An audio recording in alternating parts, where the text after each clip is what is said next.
en una de las lecciones de Theodor Adorno, me acuerdo, eh, que son justamente las lecturas de sus cátedras, eh, que en ese tiempo él daba un curso que se llamaba Terminología Filosófica, ¿no? Donde él redefinía, se puede decir, todos los conceptos que uno normalmente conocía del arte, de la literatura, de la arquitectura, pero también de la filosofía, ¿no? Yo a través de esos textos aprendí, o digamos, alimenté el escepticismo, ¿no? Y eso es muy interesante porque Theodor Adorno, en sus clases, él enseñaba en el sentido de mostrar, ¿no? Porque nosotros tenemos esa doble acepción, enseñar y como enseñar en el sentido de eh, casi imponer una idea, ¿no? ¿No es cierto? O, o alimentar una idea, digamos, alimentar el ideario con una idea, o enseñar como es la acepción de mostrar. A mí me gusta mucho la última acepción de mostrar, que tiene que ver con eh, dar a entender que todos los que integramos el grupo de estudiosos, esto en este caso también, eh, tenemos todo esto intus, o sea, integramos los conocimientos o integramos la información, lo único que no tenemos una definición adecuada. Y la persona que enseña, lo único que hace, la labor es colocarle nombres a aquello que uno lo tiene de cierta manera distribuido, de una manera a veces no tan ordenada al interior, y, y eso genera también otro tipo de relación. Si uno piensa sobre todo en la mediación artística, que era el, el video anterior, que uno tiene que partir de la idea de que todos saben. Yo creo que eso es bien importante. Desde el niño hasta el adulto, ¿qué quiere decir que todos saben? Que todos tienen un criterio y de cierta manera una experiencia con lo que ven, pero muchas veces no están familiarizados con lo que ven. Basta que a un niño de 7 o 8 años uno le vuelva a mostrar exactamente la misma imagen, que puede ser una imagen geométrica, no figurativa, por decir una imagen abstracta, y el niño inmediatamente va a decir, la conozco. O sea, él va a sentir lo mismo pasa con una melodía, va a sentir que se ha familiarizado con ello, con aquello, ¿no? Esto puede ser con un texto, puede ser con una melodía, puede ser con una obra. Y yo creo que es importante partir de ahí. Entonces, ¿qué nos queda? Y ahí recuerdo que Adorno decía, en verdad, la investigación artística, estética o filosófica eh, tiene que ver con una exploración en una jerga que es como un koa, que, que es muy semejante al koa de un jargón, ¿no? Así, ¿no? Y, y que uno tiene que convertirse, tiene que aprender esta jerga como que fuese un detective. Y ahí él cita a, bueno, su gran amigo y, y figura como ejemplar, que era Walter Benjamin, ¿no? O sea, en la manera que yo me acerco al arte de manera detectivesca, Eh, bueno, ahí tenemos a Borges, ¿no? Que él lo lleva incluso a un plano criminalístico. O sea, hablaba también, me acuerdo en esa lección, de que es la forma de abordar el arte también debiera ser criminalística. También ahí podemos recordar a Humberto Eco, ¿no? Que él muchas de sus clases de semiótica las hacía a partir de enigmas, ¿no? ¿No? Y, y en este sentido, yo creo que nosotros cuando observamos una obra, de una u otra forma tenemos que explorar desde dónde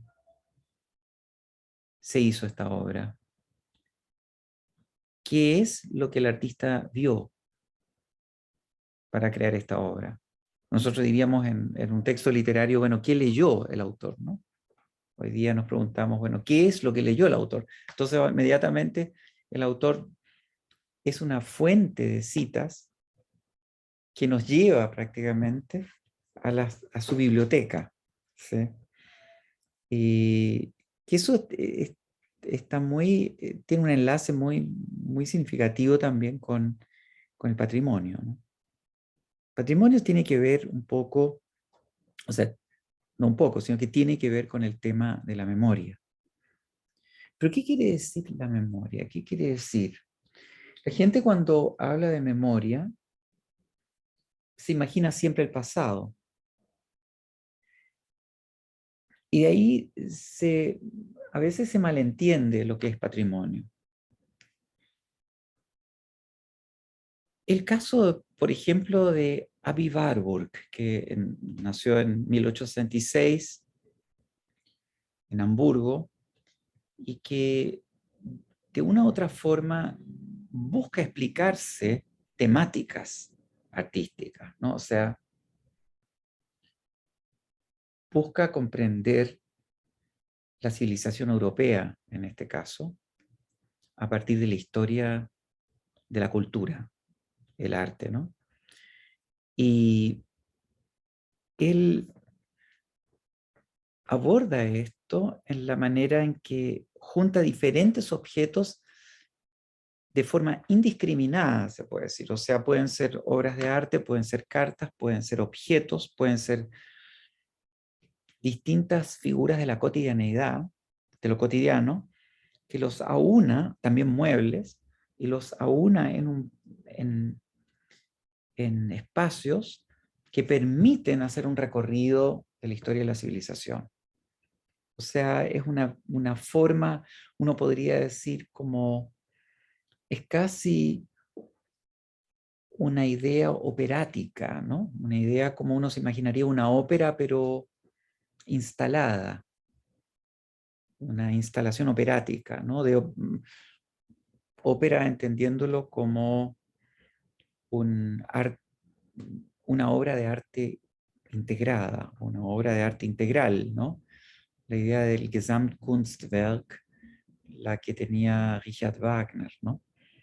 O sea, partiendo de la idea de que en la ópera está el texto, está la coreografía, está la escenografía, está la iluminación, está la partitura, eh, están los vocalistas, ¿no?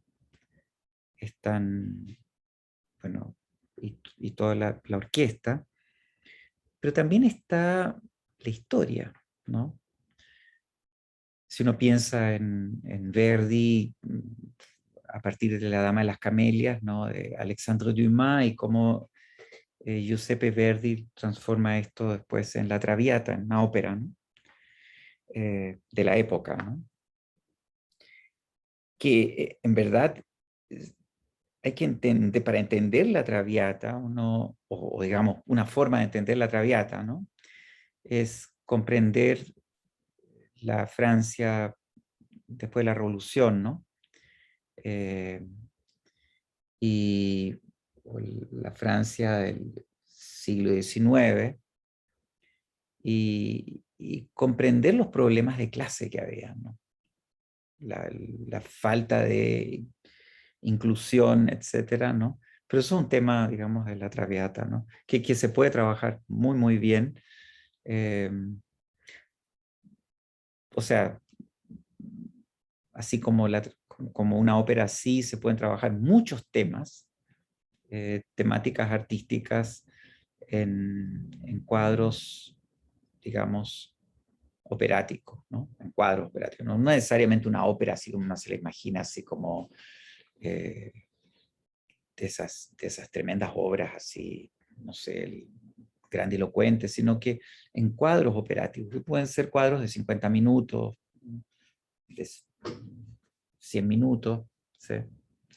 Y que sería un tremendo proyecto, ¿no?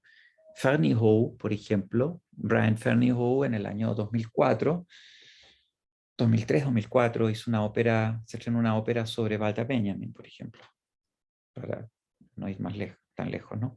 Bueno, pero volviendo a esto, ¿cómo Warburg imagina esta idea del Atlas, Bilda Atlas, o sea, el Atlas iconográfico Nemosina, que se va de una u otra forma haciendo entre 1913 a 1900, yo diría como hasta 1929, hasta su muerte. Como dijimos, él nació el 66, 1866, murió en 1929, y que eso da pie a una idea que es muy singular, pero muy clara, ¿no?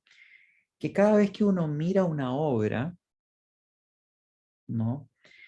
Se agolpan con esa mirada todas las obras u objetos o elementos que uno ha visto concerniente a la temática que uno en ese momento está enfocando. O sea, se agolpan, que quizás uno podría imaginárselo casi de manera fantasmal. Entonces quiere decir que con cada obra que uno observa, contempla, todas las obras se agolpan en ese momento, pero no solamente obras de arte, sino que situaciones, experiencias que uno ha tenido. Por eso cuando uno va a un museo, no necesariamente cuando uno ve una obra de arte uno tiene que ir ya con un bagaje de conocimiento estético, como uno se lo imaginaría, ¿no es cierto?, para entender algo, sino que una persona que ha gozado conscientemente de su experiencia vital puede asociar a esa obra una cantidad, aportar con una cantidad de elementos que le permiten ver esa obra desde su lugar, desde su perspectiva. Y eso es muy importante porque, ¿qué es lo que quiere decir la memoria en este momento? Quiere decir que la memoria está relacionada con el presente. La memoria no es, el correlato de la memoria no es el pasado. Y eso es algo que, o sea, no es exclusivamente el pasado, ¿sí? Sino que se incluye el pasado, el presente, y uno podría decir, pensando en lo que Sergio Rojas decía ayer en este Congreso del Futuro, desde dónde yo espero, ¿no? Desde dónde yo me proyecto, diría yo, la memoria me permite eh, incorporar también el futuro. O sea, uno podría decir que el Congreso futuro podría ser Congreso de la memoria también. ¿Sí? O sea, la memoria aúna eh, el flujo temporal, ¿sí? La fluidez temporal. Yo creo que esa parte es muy importante. Y eso consagra la historia no como algo del pasado, reiterativo, que se vuelve a repetir y que se vuelve a repetir y que uno trata como de aprender de memoria, entre comillas, lo que significa aprender de memoria, que no es lo mismo como memoria en el como que estamos hablando ahora, sino que rumiar algo que se escribió hace, no sé, el combate naval de Iquique, leyendo el combate homérico de Vicente Grés, que no, está tan, no es malo, es bastante interesante. Se apuró bastante, ¿no? Lo escribió en 1880 y dejó como un testimonio muy interesante de este acontecer, digamos, del combate, que ojalá lo leyeran en los colegios, porque sería mucho más interesante de lo que está en los libros de historia. Ahí se dice que las manos de los marinos eran femeninas, se dice que los marinos casi se dice que lloraban, se quebraban, y, y que, porque se quiere decir con ello que, que no había que ellos no estaban, de cierta manera, dotados como marinos. O sea, lo heroico, lo que se exalta, digamos, en Vicente Grés, es que lo heroico consiste que no eran marinos de profesión. Bueno, Prat era un abogado, estamos hablando, ¿no? O sea, este señor del escritorio se subió arriba de la Esmeralda, digámoslo así, un poco caricaturesco, ¿no? Por tanto, eh, lo interesante es que eran niños que bajaron de los cerros, niños de 13, 14 años, que los padres mismos los mandaban, ¿no? Y existe el cuadro de este chico que se sube arriba del mástil y tenía una puntería salvaje, ¿no? Pero claro, todo esto era un tema en que era con mucha crueldad, ¿no? Cuando uno lee realmente los documentos, que tenían que sacarse las botas porque se resbalaban los marinos, la sangre, ¿no? O sea, toda la cubierta estaba llena de sangre. Y cuando uno empieza a entender, ¿no?, que entre dos niños tenían que levantar un fusil porque el fusil era tan pesado, entonces uno le ayudaba al otro para tenerlo al hombro, y de ahí y se ponía probablemente detrás para que el otro, en el momento al recular, pudiera sostenerlo y no caerse del barco, ¿no? Entonces, claro, es la historia. Si uno la empieza a contar, la empieza a narrar, y hoy día la empieza a narrar desde esa manera, que la historia, el depositario de la historia en realidad es, como citaba de Sergio Rojas, que recuerdo, un matadero, ¿no? Hablar de la historia es prácticamente la descripción de un matadero, ¿no? Y entonces, volviendo a Viva Voc, esta idea en que el espectador llega a un museo, digamos, porque la propuesta que hace Babok no es un museo, sino que es simplemente una idea de un atlas, ¿no? De un mapa, un atlas nemosina, un atlas de imagen, un atlas iconográfico, ¿no? Y que el espectador se asocie de una u otra forma, que más tarde en Walter Benjamin va a ser la idea de historia como constelación, ¿no? En los 4251 fragmentos que apunta Benjamin en, en los pasajes, que en realidad no es la gente entiende como que es una obra no terminada, no, es una obra que tiene un carácter eh, eh, inconcluso por su naturaleza, por naturaleza, no porque Benjamin haya interrumpido esto. Sí es cierto, él podría haber seguido con la obra de pasajes, pero esa obra en sí ya es un cuerpo, como decíamos, de 4251 citas, que habla de la iluminación pública de París, de los alcantarillados, que son verdaderas historias, que se pueden crear desde ahí. Entonces, o las vitrinas, por ejemplo, ¿qué significaba la vitrina? ¿No? eh, eh, en una ciudad como París, ¿no? Entonces, claro, ¿qué significaba lo que era el intérieur, ¿no? Esta idea como el burgués coloca la alfombra prácticamente desfasada en la esquina para generar la idea de torreones, de castillo, ¿no? Como sentirse como atrincherado en el living, diría uno, porque le da la forma de un castillo. Entonces, en vez de colocar la alfombra, el tapiz, la alfombra paralela, le da como la hace rotar, ¿no? Unos 20 grados, o sea, unos 15, 20 grados, y con eso uno entra a la habitación y siente como que están las puntas de los torreones, ¿no? De una ciudadela, ¿no? Dentro de su casa. Y como todo está en estuches, ¿no? También. Un poco como emulando la naturaleza. O sea, eh, Benjamin propone, ¿no? Que la historia se estructure, que cada uno estructure la historia desde su subjetividad. Obviamente es casi un sistema de permutación y variación, uno podría decir incluso cabalístico, que cada uno puede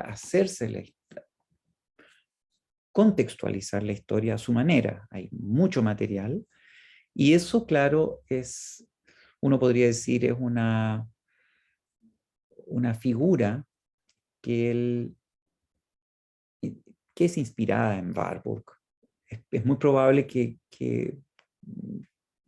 o sea, uno podría decir sin ninguna mala intención que está inspirada en Warburg, esta idea de Benjamin.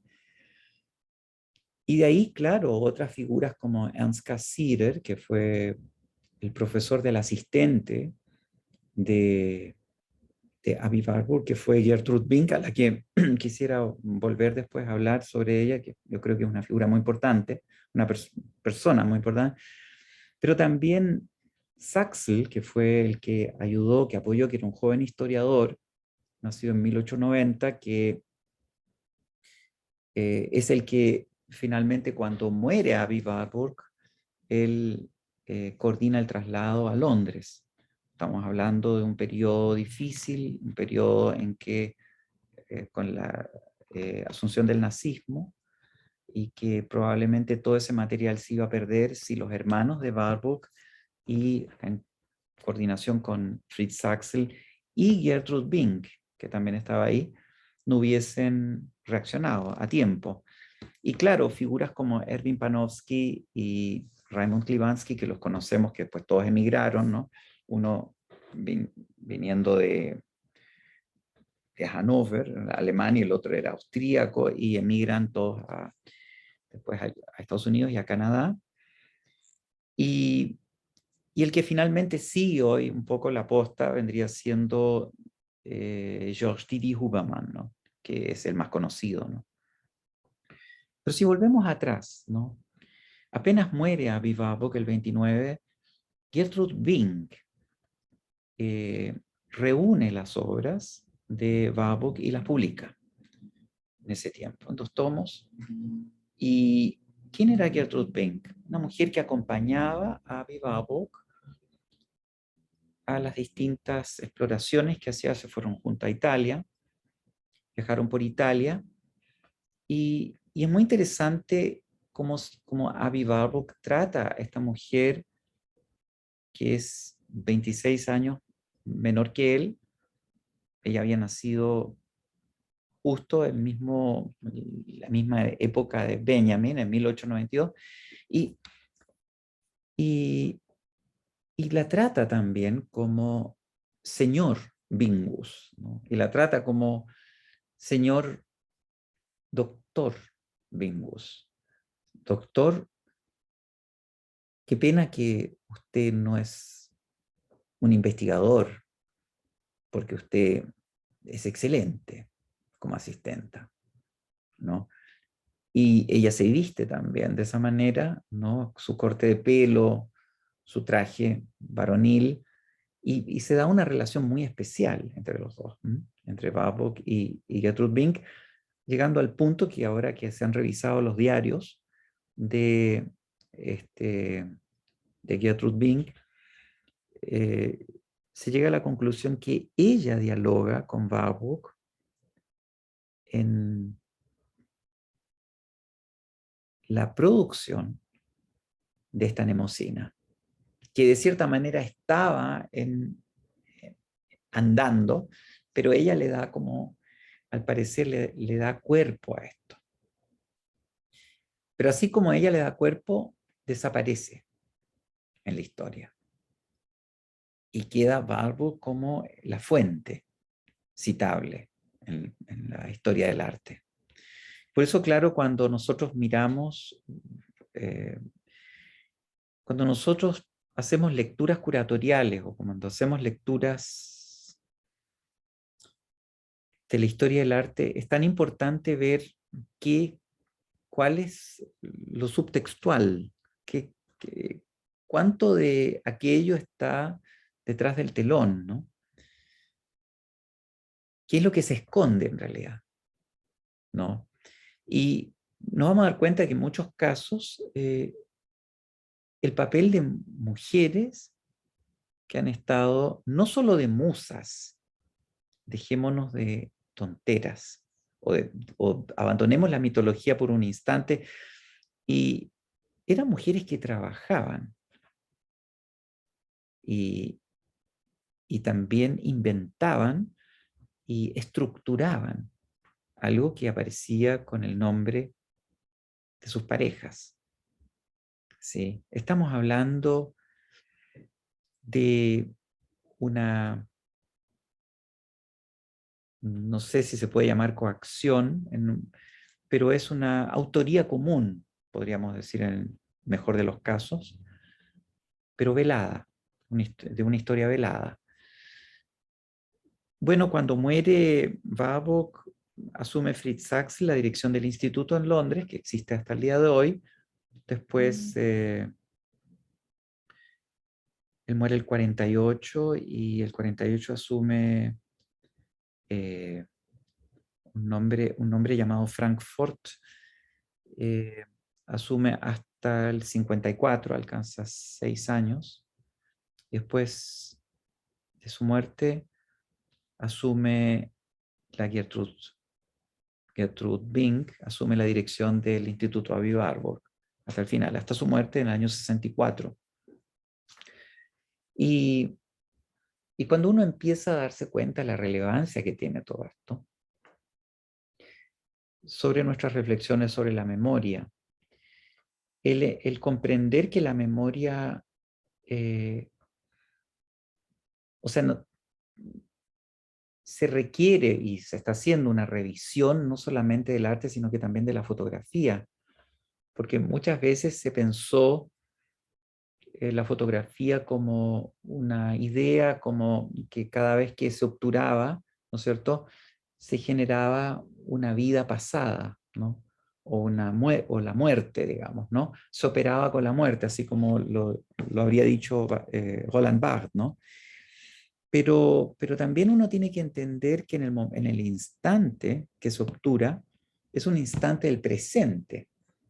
Es casi un instante meditativo el instante de obturar. Es un presente presente en el momento de obturar. Y la fotografía es la producción de la obturación. Entonces uno podría entender que lo que uno mira por el visor antes de obturar es prácticamente está agolpado con imágenes de la memoria del presente y, y probablemente también una proyección al futuro. Y yo por eso eh, insto a que revisemos la historia, repasemos la historia y busquemos aquellas personas que han quedado pendientes, que han sido parte importante de todo este proceso civilizatorio, que ahora tenemos una gran oportunidad y sobre todo si uno piensa en algo que yo comencé como proyecto que se llama Memoria Monumental Urbana, que uno tiene que dar y ni permitir, ¿no? Que se inicie una forma diferente de comprender lo monumental, no solo desde sus epopeyas, sino que también desde su carácter etopeica, ¿no? De la etopeya, ¿no? Del etos. Como yo, como caminante, paseante por una plaza, puedo asociarme a este monumento que está ahí. En principio no hay mujeres, casi un club de Toby, ¿no? Son puros varones esculpidos, ¿no? Y hay mucha disociación urbana respecto a la memoria, porque generalmente nadie sabe quiénes son. Ahora se supo recién quién era el señor Baquedano, por todos los problemas que hubo, ¿no? Con el estallido. Recién se viene a saber, ¿no? Se vienen a saber estas cosas. Andrés Durán, el artista Andrés Durán, se adelantó bastante a esto y hizo una crítica a la razón monumental, le llamaría yo. Crítica a la razón monumental, que a través de su fotografía, que alcanzó a desmontar justo pocos días antes del estallido, ¿no? Fue muy interesante esto. Creo que desmontó el 15-16 de octubre. Yo lo alcancé a ver justamente cuando hacía el desmontaje en esa muy interesante muestra que se hizo en el Museo Nacional de Bellas Artes con la curatoría de Andrea Josh, ¿no? Una muy interesante investigadora de la fotografía, Andrea, y pienso que el monumento, citando a Juan José Acevedo, que estuvo hace días acá, que vive en Berlín, que él proponía un tipo de escultura que tuviese como una forma modular, ¿no? Y que diese la oportunidad de que la ciudadanía misma la fuera combinando, ¿no? Entonces, cada cierto tiempo, o según la misma ciudadanía, tendría la posibilidad de darle un significado diferente a ciertos módulos, ciertas figuras, en este caso son figuras geométricas, uno podría decir, ¿no? Y pero cada uno buscara un tipo de composición, ¿no? Y no quiero decir a su antojo, pero que de repente la gente dijera, busquemos una forma vertical, ¿no? De emplazar esto, ¿no? O sea, una forma horizontal de emplazar esto. Y no entender el monumento como algo rígido, como se entendió siempre, sino como algo como un tangram, el juego chino, ¿no? Buscar figuras a partir de los elementos dados, ¿no? Bueno, yo creo que es el tiempo para repensar la historia, ¿no?